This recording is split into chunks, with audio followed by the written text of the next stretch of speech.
بسم اللہ الرحمن الرحیم اللہم صلی علی محمد و آل محمد۔ ینابیع المودت میں صفحہ نمبر 490 یہ حدیث ابو سعید سے موجود ہے۔ وہ کہتے ہیں کہ جناب فاطمۃ الزہراء علیہ السلام اپنے والد محمد مصطفیٰ صلی اللہ علیہ وسلم کی خدمت میں اس وقت آئیں جب آپ مریض تھے۔ وہ آپ کو دیکھ کر رونے لگیں اور کہا، بابا میں آپ کے بعد تباہی و بربادی سے ڈرتی ہوں۔ حضرت صلی اللہ علیہ وسلم نے فرمایا، اے فاطمۃ الزہراء اللہم صلی علی محمد و آل محمد، خدا نے اہل زمین پر نظر ڈالی تو ان میں سے تمہارے والد کو منتخب کیا اور انہیں رسول بنا کر بھیجا۔ پھر کائنات میں دوبارہ نظر ڈالی تو تمہارے شوہر کو منتخب کیا اور مجھے یہ حکم دیا کہ میں ان سے تمہارا عقد کر دوں۔ سو میں نے عقد کر دیا۔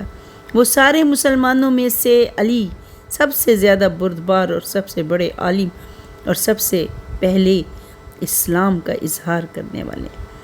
پروردگار نے، رسول خدا فرماتے ہیں کہ پروردگار نے ہم اہل بیت کو 7 خصلتیں ایسی عطا کی ہیں، میری اہل بیت کو، کہ جو نہ اولین میں سے کسی کو عطا ہوئی ہیں اور نہ آخرین میں سے کسی کو مل سکیں گی۔ فرمایا ہمارے نبی تمام رسول اللہ تمام نبیوں سے افضل ہیں۔ فرمایا جو سب سے افضل ہے میرے بعد، تمہارے بابا کے بعد تمام نبیوں سے، وہ تمہارے والد ہیں، اور ہمارے وسیع تمام اوصیاء سے افضل ہیں، وہ تمہارے شوہر ہیں۔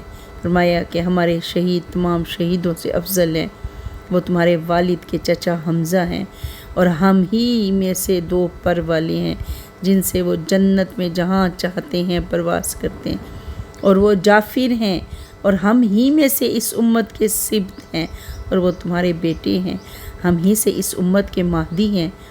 ابو ہارون عبدی کہتے ہیں کہ میں نے زمانہ حج میں وہب سے پوچھا اور ان کے سامنے یہ حدیث پیش کی تو انہوں نے کہا کہ جب موسیٰ نے اپنی قوم کا امتحان لیا تو انہوں نے پچھڑے کو اپنا معبود بنا لیا۔ موسیٰ پر یہ بات بہت شاک گزری۔ خدا نے فرمایا، موسیٰ جو تم انبیاء تم سے پہلے ہوئے ہیں ان کی قوم بھی فتنوں سے گزری ہے، اور امت محمد مصطفیٰ صلی اللہ علیہ وسلم بھی ان کے بعد فتنوں سے 2 ہوگی، یہاں تک کہ وہ ایک دوسرے پر لعنت کریں گے۔ پھر خدا ذریت محمد مصطفیٰ میں سے ایک فرد کے ذریعے ان کی اصلاح کرے گا کہ جس کا نام مہدی آخر الزماں ہے۔ اللہم صلی علی محمد و آل محمد و عجل فرجہم۔